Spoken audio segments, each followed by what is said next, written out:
Assalamualaikum warahmatullahi wabarakatuh. Sebelumnya perkenalkan kami dari kelompok 9 akan membahas mengenai studi kasus yang telah kami lakukan, mata kuliah Profesi Kependidikan dengan dosen pengampu Ibu Dr. Nur Izati SPD MSI dan Bapak Aang Yudo Prastowo MPD. Dengan anggota kelompok 9 yang pertama ada Mutiara Anita dengan NIM 20030200009, lalu ada saya sendiri dengan NIM 20030200010, dan yang terakhir ada Nadila Witriani dengan NIM 20030200012. Baiklah, kita masuk ke studi kasusnya, di mana kami memilih kasus yang pertama, terkait Bupati Sleman minta PGRI menjadi organisasi yang mandiri.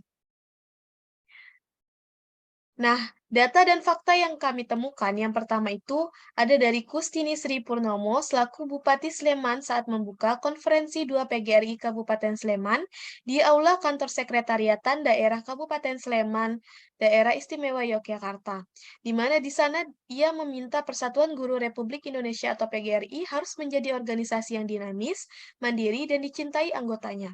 Lalu yang kedua, konferensi 2 PGRI ini merupakan siklus tahunan yang harus dilaksanakan sebagai sarana dalam menyampaikan pandangan program kerja untuk tahun selanjutnya, yang mana dihadiri lebih dari 50 orang anggota PGRI Sleman, serta dihadiri oleh perwakilan pengurus PGRI Daerah Istimewa Yogyakarta pula. Yang ketiga, Bupati Sleman tersebut mengatakan bahwa penyelenggaraan konferensi PGRI ini hendaknya tidak hanya dipandang sebagai kegiatan seremonial atau yang bersifat rutinitas, namun dapat dimanfaatkan pula sebagai media untuk pembentukan karakter guru-guru yang tergabung dalam PGRI Kabupaten Sleman agar bisa menjadi guru yang profesional, kreatif, dan inovatif. Yang ketiga, selain penyelenggaraan konferensi, PGRI Sleman mulai mencoba meluncurkan website PGRI Sleman sebagai pusat informasi kegiatan PGRI, dengan harapan nantinya memacu para guru untuk lebih memahami perkembangan teknologi agar tidak tertinggal informasi. Lalu, rumusan masalah yang telah kami analisis. Yang pertama, mengapa Bupati Sleman meminta PGRI Sleman harus menjadi organisasi yang dinamis, mandiri, dan dicintai anggotanya? Yang kedua, bagaimana cara menciptakan PGRI menjadi organisasi yang mandiri dan dicintai anggotanya? Yang ketiga, bagaimana cara memanfaatkan penyelenggaraan konferensi PGRI tersebut sebagai media untuk pembentukan karakter guru-guru yang tergabung di dalam PGRI Kabupaten Sleman? Baiklah, pembahasan selanjutnya terkait pembahasan dan solusi daripada analisis data yang telah kami lakukan akan disampaikan oleh Nadila Witriani. Kepada Nadila Witriani, saya persilahkan. Baik, terima kasih kepada moderator. Di sini saya akan membahas mengenai pembahasan dan solusi. Yang pertama, Bupati Sleman meminta PGRI Sleman harus menjadi organisasi yang dinamis, mandiri, dan dicintai anggotanya. Ialah dikarenakan PGRI sudah seharusnya menjadi wadah bagi para guru dalam berorganisasi dan meningkatkan kemampuan serta profesionalismenya. Hal ini sesuai dalam bab 4 pasal 4 Anggaran Dasar dan Anggaran Rumah Tangga PGRI hasil Kongres 19 di Semarang. PGRI merupakan organisasi nasional yang bersifat yang pertama unitaristik, yaitu mewadahi semua guru tanpa memandang ijazah, tempat bekerja, kedudukan suku, jenis kelamin, agama, dan asal-usul.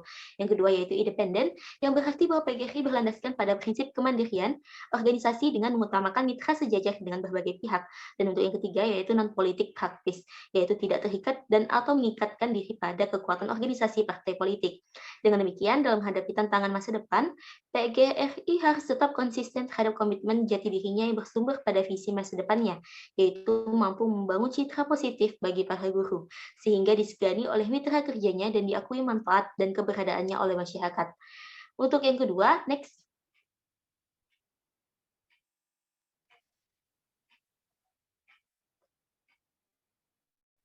Next, Fanny.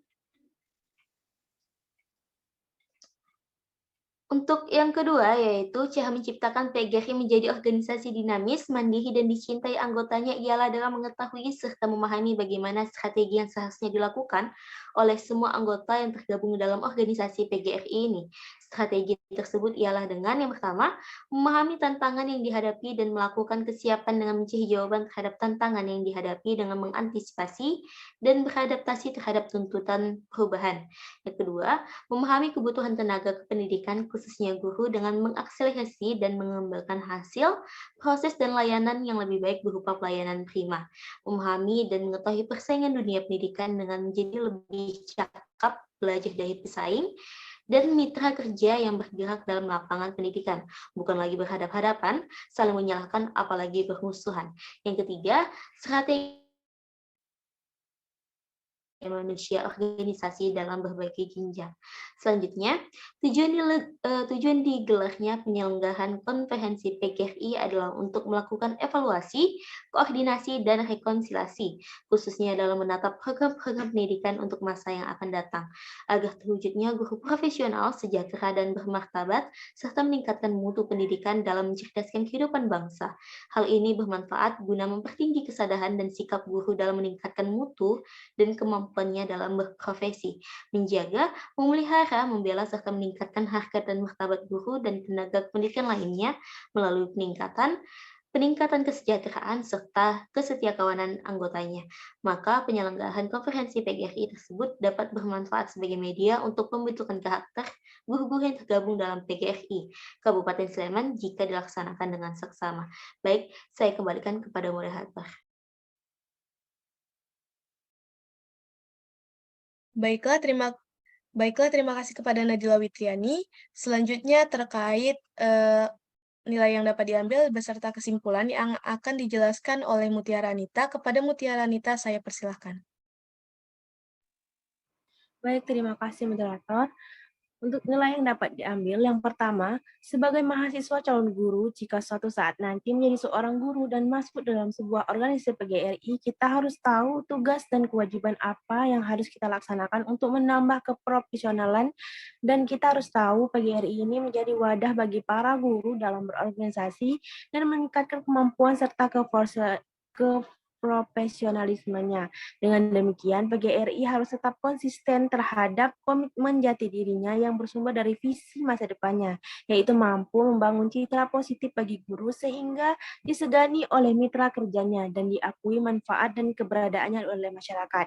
Yang kedua, untuk menciptakan PGRI yang dinamis, mandiri, dan dicintai anggotanya, kita harus tahu bagaimana cara memahami strategi apa yang harus dilakukan agar anggota mau bergabung di organisasi ini. Dengan cara kita harus tahu tantangan apa yang akan kita hadapi dan mempersiapkan jawaban dari tantangan permasalahan yang akan dihadapi nantinya.